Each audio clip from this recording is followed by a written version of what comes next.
Hey everyone, welcome back. In today's video, we will be looking at the newest installment in my style concept series, where I create a style concept that could be added to the game, and showcase some community-made concepts as well.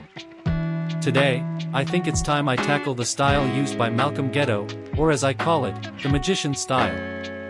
Anyway, let's just get straight to it. The magician style is a mythic long to mid-range style, made for making matches as confusing as possible. But more on that later. Its description reads, everyone has a price. After all, they either pay or be humiliated. Your ability to completely control the match by making the opponent second-guess your attacks is unmatched, and allows you to completely destroy their sense of reality. With a balanced offense and the ability to hide your attacks, you'll always have an ace up your sleeve. Ultimate, Distortion. Onto its stats. Magician has hard-to-read attacks when the ability is in effect, and depending on the mode, can either have solid counter-attacks or solid range and speed. As you'll soon see, Magician is fairly balanced in terms of offense, allowing you to play any way you want. Later, I'll show you how it can be used both passively and aggressively, but for now, onto the cons. Cons include its damage being the weakest in the game depending on the mode, a slower heavy attack, and a pretty bad block. Before we get into the attacks, I need to explain the gimmick. Magician's main gimmick is its different modes that it can switch to. Much like Freedom, you can switch between the modes by pressing the ability button. Now, what are its modes? Well, as seen in the manga, Gedo used two different modes when fighting. If you haven't read the manga, basically Gedo's main tool was his jab, which was described as if he could extend his arms, allowing him to mess with the opponent's timing and distance gauging. Basically, he'd hit them from farther than they would expect. Gedo would do this by shaking his glove to loosen it, allowing it to move farther than his arms could extend it. This allowed his jabs to not only travel farther, but also move faster and mask his movements, either by blocking the opponent's vision or by swelling their face. The only downside to doing this was that his attacks were very weak while in this state, and he had to clench his glove like normal in order to put any sort of power into his shots. So, while using Magician, you'll gain access to both an unclenched stance and a clenched stance. While clenched, your light attacks are either jabs or crosses that are similar to basic in terms of speed and power. However, you do gain a good counter bonus, as counters were used frequently by Gedo to deal damage to power punchers like Ippo. This bonus would be fairly small, something similar to Hawk's bonus. This stance would be the one you'd want to use if you want to deal any sort of damage to the opponent, as it's pretty solid in terms of speed and power, and has a nice counter bonus to boot. Very versatile. However, that's just a weaker counter. The real gimmick lies in the unclenched stance.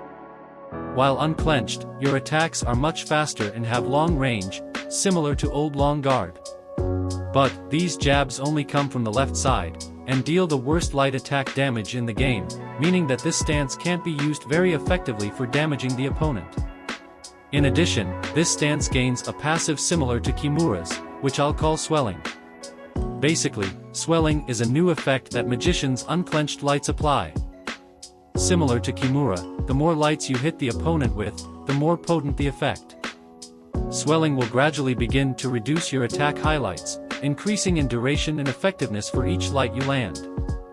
This would work like Ghost, where over time, all your attacks will have reduced highlights, and at maximum, none at all. Over time, it will wear off, and like Kimura, it cannot be applied through block. This effect will wear off much slower, however, allowing you to keep any effects you've built up for longer. This will allow you to pressure the opponent using this stance, as even if the lights don't hurt, they can gradually begin to make it harder and harder to see your attacks coming, allowing you to both land more unclenched jabs, and also land more counters while clenched. Magician's heavy attack is the uppercut he used against Ippo, which doesn't have a lot of range but deals quite a bit of damage. As you saw, the PS3 game has him drop pretty low, so I'd imagine it'd look sort of like Freedom's rear smash or Turtle's uppercut. In both his fight with Ippo and in the PS3 game, Gedo struggled with defense, so I'd imagine the block would have similar durability to Ghost's. Onto the ultimate. I based this one off Ippo's fight with Gedo in the manga, which is honestly a really good arc. Its description reads, counter every punch the opponent throws with your snapping jabs, blurring their vision. Desperate, they try to charge into you, but they fall directly into your trap, as an uppercut connects cleanly, throwing their head backwards. This ultimate deals normal ultimate damage. And that's about it for my magician style concept. Overall, I think it remains pretty faithful to Gedo, as the whole point of using his unclenched stance was to annoy and force opponents away, and when they were suffering from swells and cuts, that's when he went it for big swings. I think this style would be pretty fun to use, as it's basically a combination of counter, ghost, and long guard. The mix-ups would be fun since the opponent would have to be paying attention to when your range and speed changes pretty often, and with that solid heavy as well, it seems pretty cool.